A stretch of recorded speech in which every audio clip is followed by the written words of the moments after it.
முன்னாள் ஜனாதிபதி ரணில் விக்ரமசிங்கே அரிசியை இலவசமாக வழங்கியதால் தான் தற்போது அரிசிக்கு தட்டுப்பாடு ஏற்பட்டுள்ளதாக கூறும் குற்றச்சாட்டை எம்மால் ஏற்றுக்கொள்ள முடியாது. அனுபவம் இன்மை மற்றும் முகாமைத்துவம் செய்வதில் உள்ள குறைபாடுகளே இதற்கு பிரதான காரணம் என ஐக்கிய தேசிய கட்சியின் தவிசாளர் வஜிர அபியவர்த்தன தெரிவித்தார். ஜனாதிபதி தேர்தலின் போது முன்னாள் ஜனாதிபதி ரணில் விக்ரமசிங்கே அரிசியை இலவசமாக வழங்கியதால் தான் தற்போது சிவப்பு அரிசிக்கு தட்டுப்பாடு ஏற்பட்டுள்ளதாக வர்த்தக அமைச்சர் புதன்கிழமை பாராளுமன்றத்தில் குற்றம் சுமத்தியிருந்தார். இந்நிலையில் நேற்று வியாழக்கிழமை ஐக்கிய தேசிய கட்சியின் தலைமை அலுவலகத்தில் இடம்பெற்ற ஊடகவியலாளர் மாநாட்டில் இந்த விடயம் தொடர்பில் கட்சியின் தவிசாளர் தெளிவுபடுத்தியிருந்தார். இது தொடர்பில் மேலும் குறிப்பிடுகின்ற போது, ஜனாதிபதி தேர்தலின் போது முன்னாள் ஜனாதிபதி ரணில் விக்ரமசிங்கே அரிசியை இலவசமாக வழங்கியதால் தான் தற்போது சிவப்பு அரிசிக்கு தட்டுப்பாடு ஏற்பட்டுள்ளதாக அரசாங்கம் கூறும் குற்றச்சாட்டை எம்மால் ஏற்றுக்கொள்ள முடியாது. அதனை நாம் முற்றாக நிராகரிக்கின்றோம். இந்த நாட்டில் உள்ள மக்களுக்கு ஒரு நாளுக்கு தேவையான அரிசியின் அளவு நிர்ணயிக்கப்பட்டுள்ளது.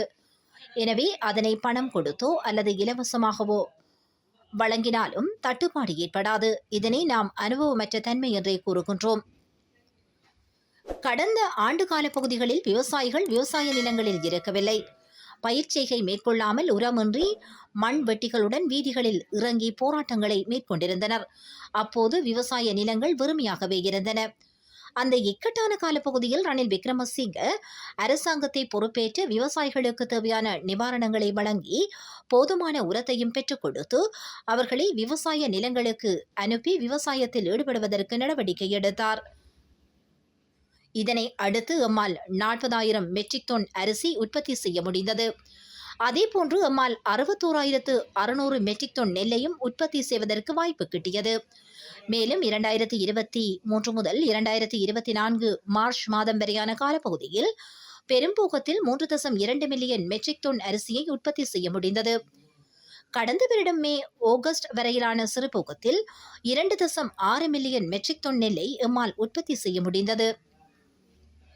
இதற்கமைய பல வருடங்களுக்கு பிறகு முன்னாள் ஜனாதிபதி ரணில் விக்ரமசிங்கவின் ஆட்சியில் இலங்கை அரிசி உற்பத்தியிலே திருப்தியடைந்தது. இதன் காரணமாகவே 2024 ஆண்டு ஏப்ரல் காலப்பகுதியில் 20,85,000 குடும்பங்களுக்கு 10 பில்லியன் ரூபாய் பெறுமதியான அரிசியை எம்மால் வழங்க முடிந்தது. கடுமையான பொருளாதார நெருக்கடியால் பாதிக்கப்பட்ட வறிய மக்களுக்கு அவர்களது சுகாதார நிலைமையை கருத்தில் கொண்டு அரசாங்கத்தினால் இவ்வாறு அரிசியை இலவசமாக வழங்குவதற்கு நடவடிக்கை எடுக்கப்பட்டது. இதனாலேயே ரணில் விக்ரமசிங்கே நாட்டை ஆட்சி செய்வதற்கு அனுபவம் முக்கியம் என்றார். முகாமைத்துவம் செய்வதில் உள்ள குறைபாடு இதற்கு பிரதான காரணமாகும். தற்போது நாட்டில் அனுபவ திறமையின்மையே அரிசி தட்டுப்பாடு ஏற்பட காரணம் என்றும் அவர் குறிப்பிட்டுள்ளார்.